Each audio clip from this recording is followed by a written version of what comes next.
Movie की starting 1893 से होती है। आज जेम्स नाम का एक वकील लंदन से ट्रांसिल्वेनिया किसी मीटिंग के लिए आया था। जेम्स अपना सफर एक बग्गी में कर रहा था, जिसमें उसके साथ दो और मुसाफिर भी बैठे थे। अचानक ही बग्गी वाले ने बग्गी को तेज चलाना शुरू कर दिया था, जिससे मुसाफिर परेशान हो रहे थे। अब मोटा आदमी बग्गी से अपना थोपड़ा बाहर निकालकर बग्गी धीमी करने के लिए कहने लगता है, लेकिन तभी उसकी नजर डूब रहे सूरज पर पड़ती है, जिसे देखकर उसका थोपड़ा ढीला हो गया था। अब सूरज डूबने से पहले ये बग्गी हर हाल में गांव पहुंचानी ही होगी। यही सोचकर बग्गी वाला बग्गी की रेल बना देता है। वो सभी लोग सूरज डूबने से पहले गांव में तो पहुंच गए थे, लेकिन इस सफर ने जेम्स की पतलून गीली कर दी थी। गांव में आकर बग्गी वाला बाकी सभी के साथ साथ जेम्स का सामान भी नीचे उतारने लगता है। तो जेम्स उसे कहता है कि तुम मेरा सामान क्यों उतार रहे हो, मैंने तो आगे जाने के लिए बोला था। इसके जवाब में बग्गी वाला कहता है कि मैं इससे आगे नहीं जाऊंगा, क्योंकि आगे जाने से मेरी पतलून गीली होने के साथ साथ गंदी भी हो जाएगी।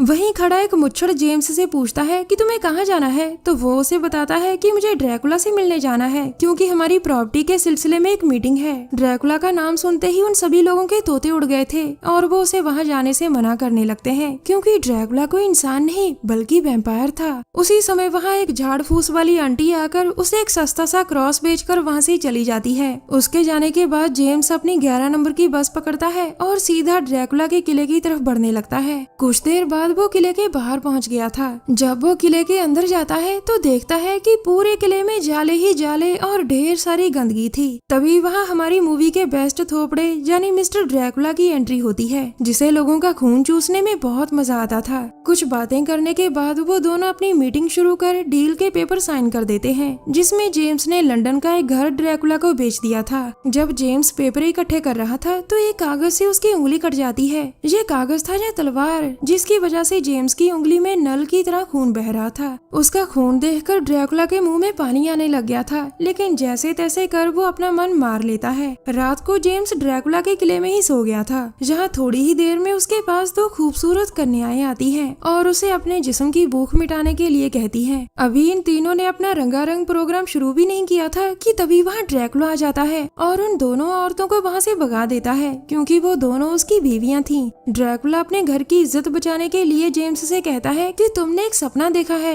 लेकिन जेम्स उसकी बात नहीं मानता, जिसके बाद ड्रैकुला उस पर अपना जादू कर उसे अपने वश में कर लेता है। अगली ही रात वो दोनों समुद्री जहाज में सवार होकर लंदन की तरफ रवाना हो रहे थे। जैसे कि हम सभी जानते ही हैं कि ड्रैकुला तो ताबूत में सफर करते हैं, तो ये कैसे पीछे रह जाता। ये वाला तो पटियाला पैग मारकर एन मस्त होकर ताबूत में सो रहा था। तभी समुद्र में हलचल होने के कारण उसका ताबूत भी इधर उधर घूमने लगता है। इसके बाद वो चिल्ला चिल्ला कर अपने चमचे जेम्स को अपने पास बुलाता है और उससे मदद मांगता है, मगर मोटी खोपड़ी वाला जेम्स भी वहाँ आकर उसके साथ ही झूलने लग गया था। जब ड्रैकुला ताबूत से बाहर निकलता है तो उसे बहुत जोरों की भूख लगी थी, जिसके लिए वो जहाज के सारे लोगों का खून चूस कर उन्हें मार देता है। अगले दिन जब जहाज लंदन पहुँचता है तो जहाज पर बहुत सारी लाशें थी, मगर जेम्स जिंदा था, जिसके बाद सभी को मारने के इल्जाम में जेम्स को पागलखाने भेज दिया जाता है, क्योंकि ड्रैकुला तो रात को ही सभी का खून चूस कर वहाँ से उड़ गया था। कुछ देर बाद ड्रैकुला एक ऑडिटोरियम में पहुंचता है, जहां वो अपने नए पड़ोसी जेरी से मिलने आया था, जो उसी पागलखाने का हेड था जहां जेम्स को रखा गया था। वहां जेरी की बेटी भिंडी उसके मंगेतर करेले के साथ साथ उनकी फैमिली फ्रेंड लाल मिर्ची भी ड्रैकुला से मिलती है। लाल मिर्ची को मिलने के बाद ड्रैकुला के हर जगह से धुआं निकलने लगता है और मिर्ची का भी यही हाल हो रहा था।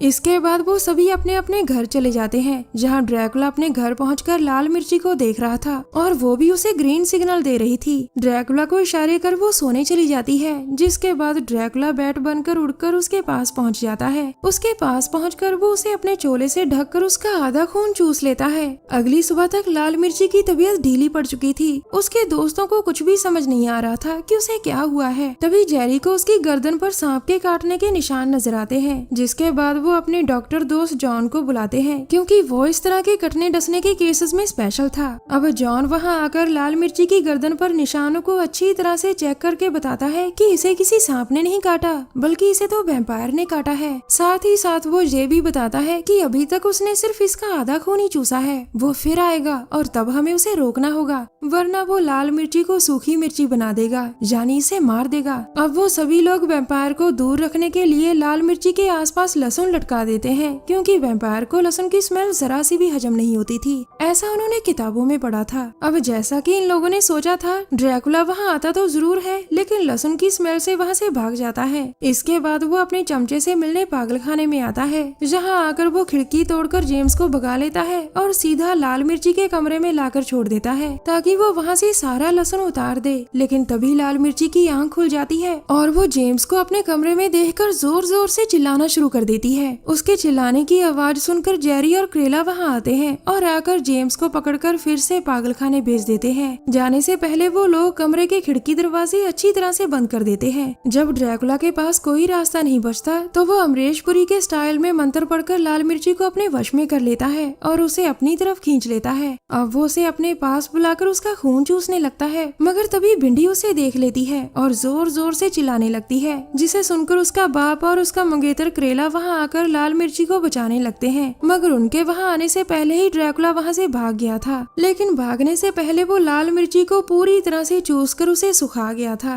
लाल मिर्ची के मरने के बाद वो लोग उसे दफनाने की तैयारी करने लगते हैं। जब ये बात जॉन को पता चलती है तो वो उनसे कहता है कि अब ये वैम्पायर बन जाएगी, हमें इसे रोकने के लिए इसके सीने में लकड़ी का कीला ठोकना होगा। कुछ देर बाद ड्रैकुला जेरी के घर लाल मिर्ची के मरने का अफसोस करने आता है, जहाँ पर जॉन को उस पर शक होता है क्योंकि उसके जहाँ आने के बाद ही ये सारी गड़बड़ होनी शुरू हुई थी। दूसरी तरफ एक ताबूत के पास जॉन के कहने पर एक गार्ड बैठा था जिसमें लाल मिर्ची की लाश थी। तभी उसे ताबूत से किसी के बोलने की आवाज आती है। जब वो ताबूत खोलकर देखता है तो लाल मिर्ची जिंदा थी और वो उसका खून चूसकर उसे मार देती है क्योंकि अब वो वैम्पायर बन चुकी थी। कुछ देर बाद क्रेला वहाँ चेक करने आता है कि सब कुछ ठीक है या नहीं। तभी लाल मिर्ची वहाँ आकर उसका भी खून चूसने की कोशिश करती है, मगर तभी वहाँ जॉन आकर उसे क्रॉस से डराने लगता है और वो डरकर वापिस अपने ताबूत में सोने चली जाती है। उसके सोने के बाद क्रेला एक लकड़ी का कीला लेकर लाल मिर्ची के सीने में घुसा देता है ताकि वो दोबारा कभी वैम्पायर न बन सके। दूसरी तरफ ड्रैकुला जेरी के घर पहुंच चुका था, जहां वो उसकी बेटी भिंडी को उठाकर अपने घर ले आता है। अपने घर लाकर वो उसके साथ डांस करना शुरू कर देता है और डांस करते करते वो उसका आधा खून चूस लेता है क्योंकि वो उसे भी वैम्पायर बनाकर अपनी बीवी बनाना चाहता था।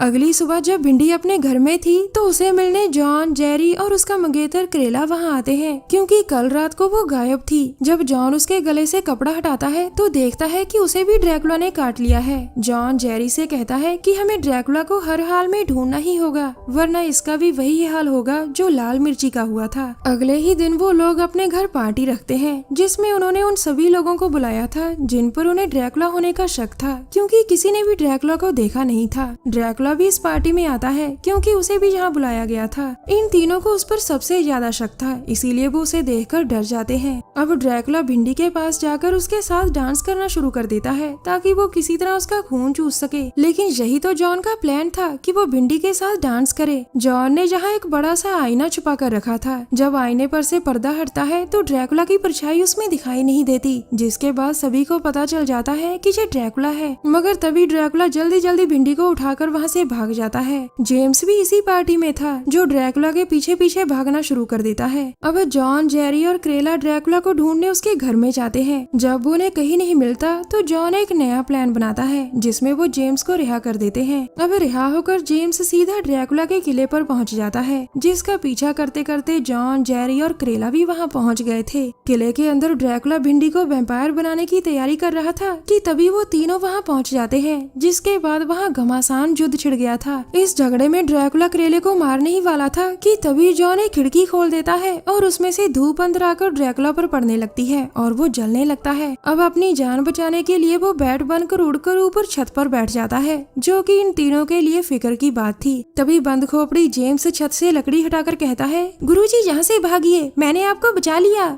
मगर वहाँ से धूप सीधा ड्रैकुला पर पड़ती है और वो जलकर भस्म हो जाता है। उसके मरते ही भिंडी ठीक हो गई थी, जिसके बाद क्रेला अपनी भिंडी को अपनी बाहों में उठाकर वहाँ से ले जाता है और इसी के साथ ये कहानी यहीं खत्म हो जाती है।